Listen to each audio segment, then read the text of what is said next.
Hey guys, what's up?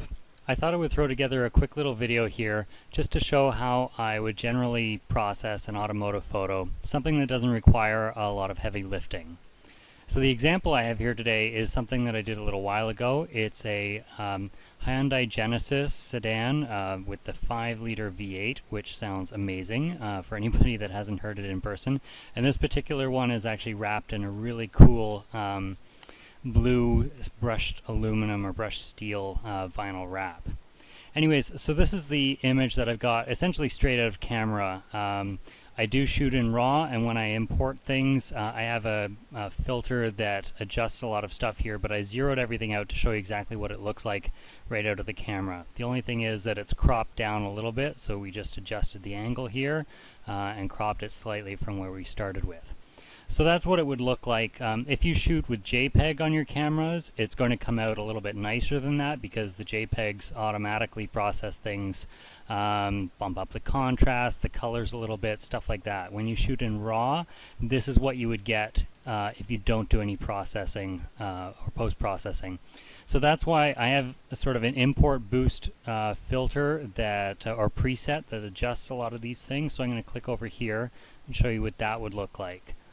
So this generally gets applied to everything that I import into my computer. So the only thing that I did manually here is the exposure was pulled down a little bit, but everything else gets done automatically when I import a photo. So the contrast gets bumped. I like to adjust the highlights and shadows this way. It's like salt and pepper. You adjust it how you like it, but I always pull down the highlights a bit, boost the shadows. And then overall the clarity gets bumped a bit and the vibrance as well. I don't usually touch saturation. I like the vibrance slider myself.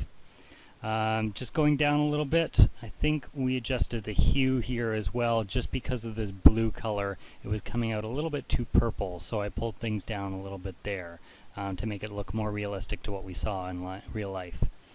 And the other thing with Lightroom 6 is now you've got a lens correction thing here as well.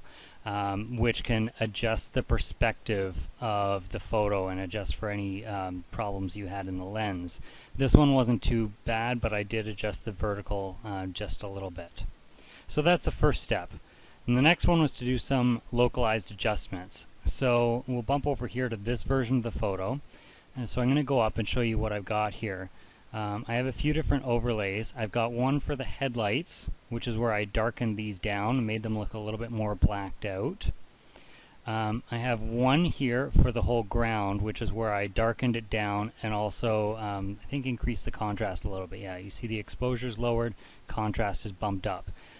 Because asphalt really comes out a lot lighter than you kind of would like it to, so it kind of lends some weight here to the photo. And the last one is a trick I just discovered a little while ago, so anybody using Lightroom might like this for cars. I did a clarity bump here on the body, and that really helps sort of sharpen up the body and make it stand out a little bit from the background. So you can really see the difference here between before we did the local adjustment sliders. That's just overall changes to the photo, and then when we actually localize the adjustments on the body here, it makes it look a lot nicer. So now it's looking pretty good. We're almost done, but this one I still like to jump into Photoshop to do a few little things here and there, basically removing the stuff here on the ground and these water pipe outlets here. So I'm not doing it live. I'm just going to show you the finished product. This is what happens after I've been into Photoshop, cloned things out, basically used the clone and heal tools here to get rid of most of the stuff that I needed to. And now there's a lot less distractions on the ground. The focus is all here on the car. And then what we're left with essentially is this final product. So that's the exported JPEG that I would upload. So there you have it. Like I said, I didn't do a live version of this. I just wanted to show you the different steps along the way. It's kind of faster that way, and it gives you a better idea of what goes into a general post-processing for my automotive images with Shoot My Car. Hope you enjoyed it.